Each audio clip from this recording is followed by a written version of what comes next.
Broadway ਤੁਹਾਡੇ ਵਿਦੇਸ਼ ਜਾਣ ਦੇ ਸੁਪਨਿਆਂ ਨੂੰ ਦੇਵੇਗਾ ਹਕੀਕਤ ਦੀ ਉਡਾਨ। नमस्कार दोस्तों, मैं अमरजीत ब्रॉडवे इमिग्रेशन सर्विसेज से लगातार कोशिश इस चैनल के ज़रिए ऑस्ट्रेलिया स्टडी वीज़ा को लेके हर लेटेस्ट इम्पॉर्टेंट अपडेट आपसे शेयर करते रहें। सो 1 जुलाई मतलब नेक्स्ट मंथ से ऑस्ट्रेलिया में आने वाले हैं कुछ चेंजेस, और ये तकरीबन 4 से 5 चेंजेस हैं जो आगे स्टडीज़ के लिए या स्टूडेंट के लिए अफेक्ट करेंगे। तो 1 बाय 1 इन चेंजेस के बारे में आपको बता रहा हूँ और आप नोट कर लें सो दैट जो जाने वाले ऑस्ट्रेलिया स्टूडेंट हैं या जो ऑस्ट्रेलिया रह रहे हैं उनको पता हो। तो सबसे पहला चेंज जो एक अच्छा चेंज है वो ये आ रहा है कि जो पे रेट है ऑस्ट्रेलिया के अंदर वो बढ़ने जा रहे हैं। मतलब ऑस्ट्रेलिया के अंदर पर आवर जो इनकम प्रेजेंटली अराउंड $21 थी वो अब $23 प्लस हो जाएगी। तो ये एक अच्छी खुशखबरी है कि जो इनकम है वो बढ़ेगी। इसके साथ ही ये वर्ल्ड के अंदर पर आवर इनकम के अंदर ऑस्ट्रेलिया सबसे हाईएस्ट होगा, more than US, more than Canada, more than UK. So सबसे हाईएस्ट होगा। सेकंड इम्पॉर्टेंट चेंज जो इसमें आ रहा है कि एक स्टूडेंट्स को फ्रीडम मिला था पिछले साल exceptionally due to labour shortage, जिसके अंदर वो अनलिमिटेड आवर्स ऑफ वर्क कर सकते थे। अब ये जो अनलिमिटेड आवर्स ऑफ वर्क था स्टूडेंट के लिए ये बंद होने जा रहा है, बट पहले से ज़्यादा आवर्स मिल रहे हैं। तो क्या चेंज आ रहा है? तो स्टूडेंट अब कर सकेंगे फोर्टनाइटली 48 आवर्स। फोर्टनाइटली होता है मतलब अप्रॉक्सीमेटली 15 दिन। तो 15 दिन में या हफ्ते में आप कह लो 24 घंटे आप कर सकोगे, इंस्टेड बाकी सब जगह 20 आवर्स हो गए। लेकिन जो स्टूडेंट्स ऑलरेडी 9 मई या इससे पहले से केयर वर्क के अंदर हैं ऑस्ट्रेलिया के अंदर, उनके जो वर्किंग आवर हैं वो अनलिमिटेड ही रहेंगे, वो स्टूडेंट अफेक्ट नहीं होंगे। तो नया स्टूडेंट अगर अभी कोई सोचेगा मैं केयर में वर्क करने लग जाऊं और मेरा अनलिमिटेड रहेगा, तो नहीं भाई, आपका नहीं रहेगा। जो ऑलरेडी इसमें हैं उनका अनलिमिटेड रहेगा। ठीक है जी। एंड थर्ड जो चेंज आने वाला है that is related to post study work visa extension. 2 साल का extra post study work visa मिलेगा। किनको मिलेगा जी? जो ग्रेजुएट हैं जिनको पहले 2 साल मिलता था उन्हें 4 साल मिलेगा। जो ग्रेजुएशन वाले थे उनको 3 साल मिलता था, अब उनको 5 मिल जाएगा। और जो पीएचडी वाले थे उनको पहले 4 साल मिलता था तो उनको 6 साल मिल जाएगा। लेकिन ये जो एक्सटेंशन है ये हर किसी को नहीं मिलेगा। अब इसमें कौन से आएंगे? इसमें आएंगे वो स्टूडेंट्स जो ऐसे कोर्सेज में हैं जो ऑस्ट्रेलिया की शॉर्ट ऑक्यूपेशन लिस्ट में आता है। तो मतलब जो आपका कोर्स है वो शॉर्ट ऑक्यूपेशन अगर लिस्ट में आता है ऑस्ट्रेलिया के अंदर तो आपको ये एक्स्ट्रा वर्क परमिट मिलेगा। लेकिन जो स्टूडेंट पीएचडी कर रहे हैं उनका डिपेंड नहीं करता, वो चाहे किसी भी कैटेगरी के अंदर किसी भी फील्ड के अंदर पीएचडी कर रहे हों, उनको 6 ईयर्स का जो वर्क परमिट है वो मिल जाएगा। फोर्थ और फिफ्थ इंपॉर्टेंट चीज़ है कि जो स्पाउस थे, जो डिपेंडेंट आपके साथ हैं, उनके वर्क राइट्स भी अफेक्ट होंगे। जिनके स्पाउस ऐसे गए हैं जो बच्चे वहाँ मास्टर्स कर रहे हैं या वो पीएचडी कर रहे हैं, उनके जो स्पाउस हैं वो अनलिमिटेड आवर्स कर सकते हैं। बट अगर आप कोई डिप्लोमा कर रहे हो या ग्रेजुएशन कर रहे हो +2 के बाद और स्पाउस के साथ वहाँ पे हो या जा रहे हो आने वाले दिनों में, तो आपका स्पाउस भी आपकी तरह सिर्फ पार्ट टाइम ही कर सकेगा, दैट इज़ 24 आवर्स। वो अनलिमिटेड नहीं कर पाएगा। सो ये 4-5 मेजर चेंजेस हैं जो ऑस्ट्रेलिया के अंदर आएंगे। प्लस आने वाले दिनों में वीज़ा रिलैक्सेशंस, जहाँ सिस्टम ऑफ प्रोसेसिंग, जीएसटी जो पहले भी मैंने बताया था, वो सब अलग चेंजेस हैं। उनका अभी फॉर्मलाइज होना बाकी है। वो जब फॉर्मलाइज हो जाएंगे, उनकी कोई डेट आ जाएगी, तब से वो चीज़ें अफेक्ट करेंगी। लेकिन ये जो रूल्स मैंने आपको बताएं ये 1 जुलाई से इम्प्लीमेंट हो रहे हैं सभी स्टूडेंट्स के लिए, चाहे आप ऑलरेडी वहाँ पे हो और या फिर आप इंडिया से जा रहे हो।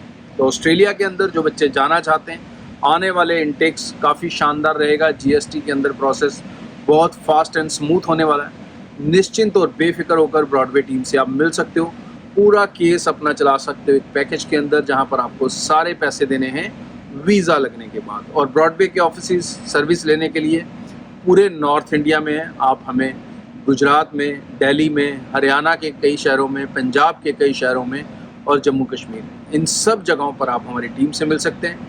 निश्चिंत और बेफिक्र होकर चैनल को ज़रूर सब्सक्राइब करके रखें ताकि आप कभी भी लेटेस्ट इंपॉर्टेंट इन्फॉर्मेशन मिस ना करें। और अगर यूएस के बारे में कुछ जानना चाहते हैं, कुछ और पता करना चाहते हैं, कुछ देखना चाहते हैं, या क्या आपका इंटरेस्ट है यूएस के बारे में जानने का, वो मुझे ज़रूर कमेंट्स करें। बिकॉज अगले कुछ दिन मैं यूएस में हूँ, तो मैं चाहूँगा कि आपके काम की इन्फॉर्मेशन जिसमें आपका कोर इंटरेस्ट है वो आप तक लेके आऊँ।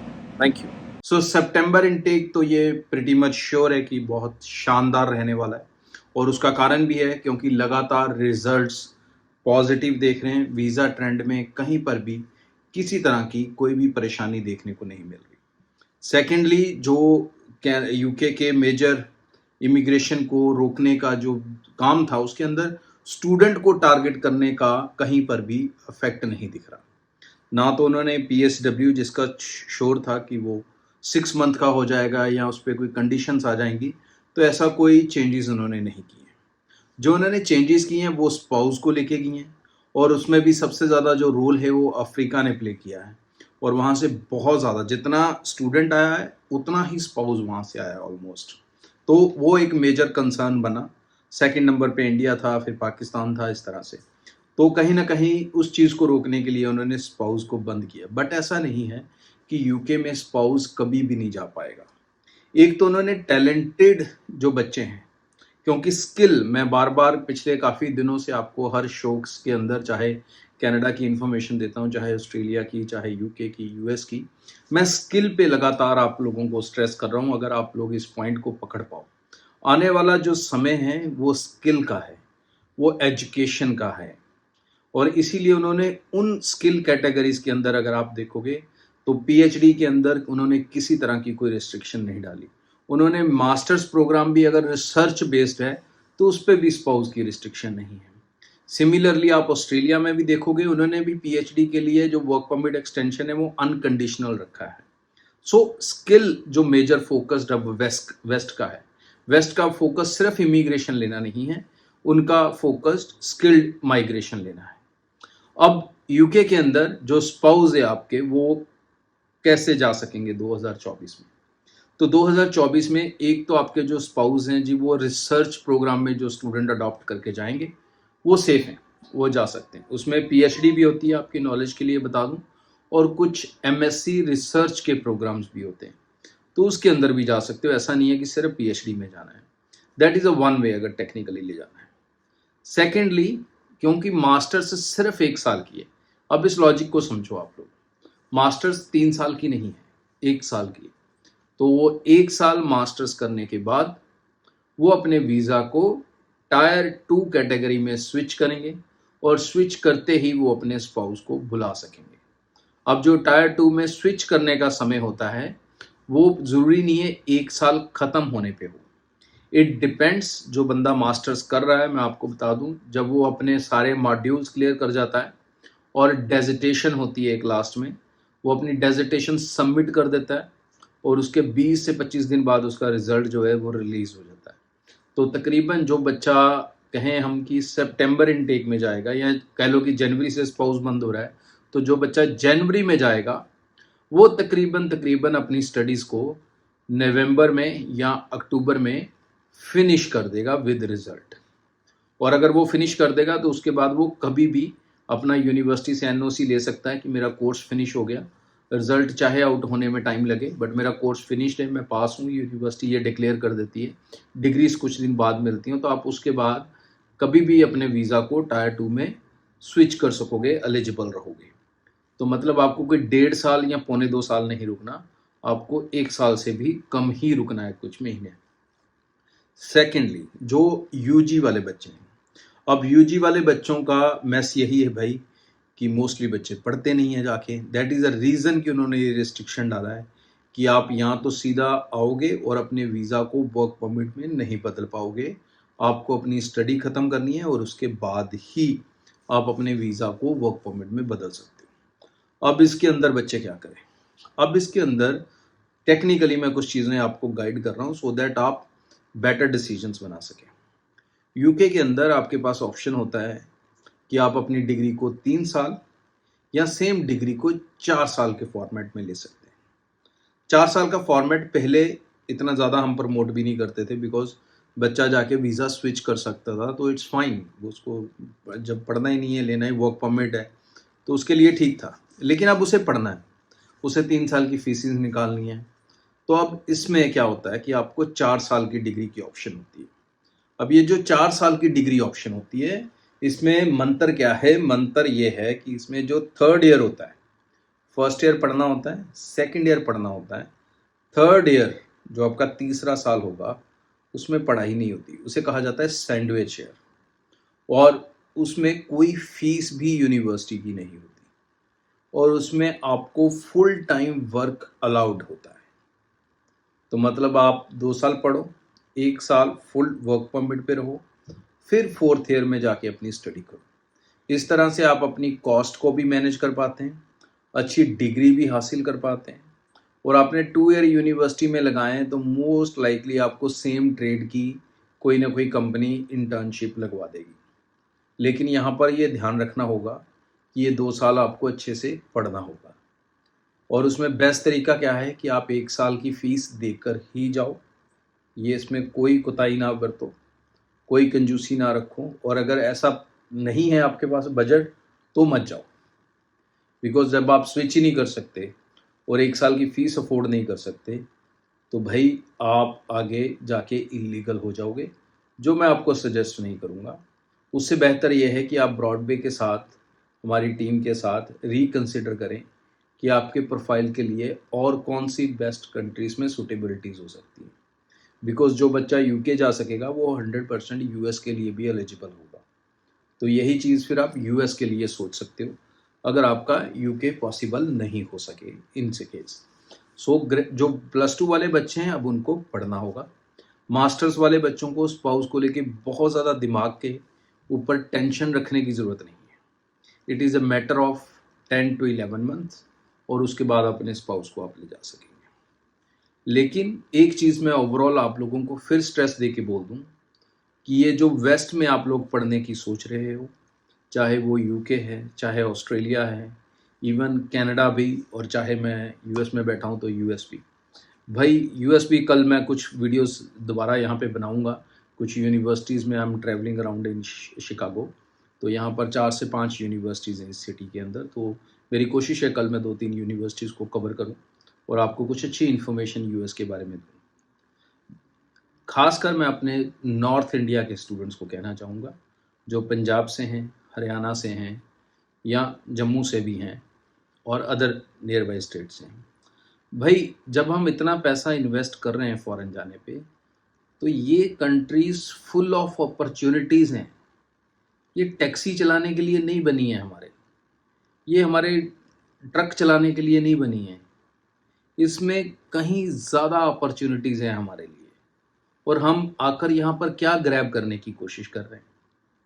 हम कंस्ट्रक्शन करना चाहते हैं, हम टैक्सी चलाना चाहते हैं, हम स्टोर में काम करना चाहते हैं। Let's come out of this. हम वाइट कॉलर जॉब्स कर सकते हैं। अपने विज़न को, ये स्टूडेंट्स को मेरी पर्सनल एडवाइस है, भाई अपने विज़न को ब्रॉड करो। जितना आपका दिमाग सोच सकता है लॉजिकली, उतना आप अचीव कर सकते हो। डिपेंड है आप मेहनत करना चाहते हो या नहीं करना चाहते। तो यूके को लेके 2024 डेफिनेटली जो स्टूडेंट्स हैं, जो अपना फ्यूचर बनाना चाहते हैं, जो एजुकेशन के ज़रिए कामयाब होना चाहते हैं, उनके लिए तो ज़ीरो इफेक्ट है, ज़ीरो। और जो जुगाड़ करना चाहते थे, उनके लिए ये रास्ता आने वाले दिनों में डेफिनेटली मुश्किल वाला हो सकता है।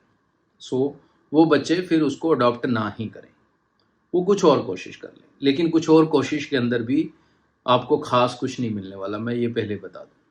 क्योंकि ऑस्ट्रेलिया भी किसी तरह की नेग्लिजेंसी अब यूज़ नहीं करेगा। कनाडा की रिक्वायरमेंट्स आप सबको पता है, और यूएस में भी सेम। आप अपनी एजुकेशन से अगर हिलते हैं तो आपका सफ़र लंबा हो जाता है सेटलमेंट के लिए। फिर असाइलम डालो, ये वो करो, और 10-12 साल घर से दूर रहो। तो बेटर यही है कि आप अपनी एजुकेशन के ऊपर फोकस करें। एजुकेशन को लेके ही अगले कुछ दिन में मैं एक स्पेशल वीडियो साथ साथ अपने रेगुलर अपडेट्स के साथ, जो रेगुलर अपडेट्स की वीडियो आती हैं किसी न किसी कंट्री की, वो तो आएंगी, उसके अलावा भी मैं 1-2 वीडियोस डालूँगा, क्योंकि ये मेरे दिल की इच्छा थी काफ़ी देर से, काफ़ी समय से, कि भई हम बेसिक एजेंट वाले काम से और आप सिर्फ़ फ़ॉरेन जाने वाली चीज़ों से आज़ाद हो जाएँ, और इसके आगे भी एक दुनिया है, जहाँ पर अच्छा करियर, अच्छा फ्यूचर अपने लिए, अपने ना सिर्फ पेरेंट्स के लिए बट आने वाली जनरेशन्स के लिए आप एक स्ट्रॉन्ग फाउंडेशन फिक्स कर सकते हो। कैसे कर सकते हो? क्या-क्या पॉसिबिलिटीज़ होती हैं? कैसे फॉरेन एजुकेशंस को आप सक्सेसफुली कंप्लीट कर सकते हो? कैसे उस दौरान अपने फाइनेंसेस को मैनेज कर सकते हो? कितनी इच्छाओं को आपको मारना होगा और कितनी इच्छाओं को आप ड्यूरिंग स्टडी पूरा कर सकते हो? इन सब पॉसिबिलिटीज़ के ऊपर बात करूँगा। मैं बात करूँगा अपने उस 12-15 साल की जर्नी के एक्सपीरियंस के थ्रू, और किसी एक वीडियो में ये कंक्लूड नहीं हो पाएगा, तो डेफ़िनेटली उसके पार्ट्स आएँगे। हम हर बार उसमें किसी टॉपिक पे बात करेंगे। तो जो बच्चे इंटरेस्टेड हैं वो डेफ़िनेटली अब इस चैनल को ज़रूर सब्सक्राइब कर लें। अगर आप भी उस चूहे और बिल्ली की दौड़ से बाहर आना चाहते हैं कि उसी कंट्री में जाके सेटल होना है, पीआर लिए बिना चलता नहीं, वर्क परमिट लिए बिना चलता नहीं, रहना वहीं है चाहे इल्लीगल होकर रहना पड़े। अगर उस थॉट से बाहर आना चाहते हैं और अपने आप को पहचानना चाहते हैं, अपनी कैपेबिलिटीज़, एबिलिटीज़ को जानना चाहते हैं, तो चैनल को सब्सक्राइब कर लें। अब इम्पॉर्टेंट इमिग्रेशन वीज़ा अपडेट्स के साथ-साथ एक बहुत इम्पॉर्टेंट इन्फॉर्मेशन होगी, जो मैं आपके साथ शेयर करूँगा। आज के लिए इतना। चैनल को सब्सक्राइब करना ना भूलें। नमस्कार। ब्रॉडवे ਤੁਹਾਡੇ ਵਿਦੇਸ਼ ਜਾਣ ਦੇ ਸੁਪਨਿਆਂ ਨੂੰ ਦੇਵੇਗਾ ਹਕੀਕਤ ਦੀ ਉਡਾਨ।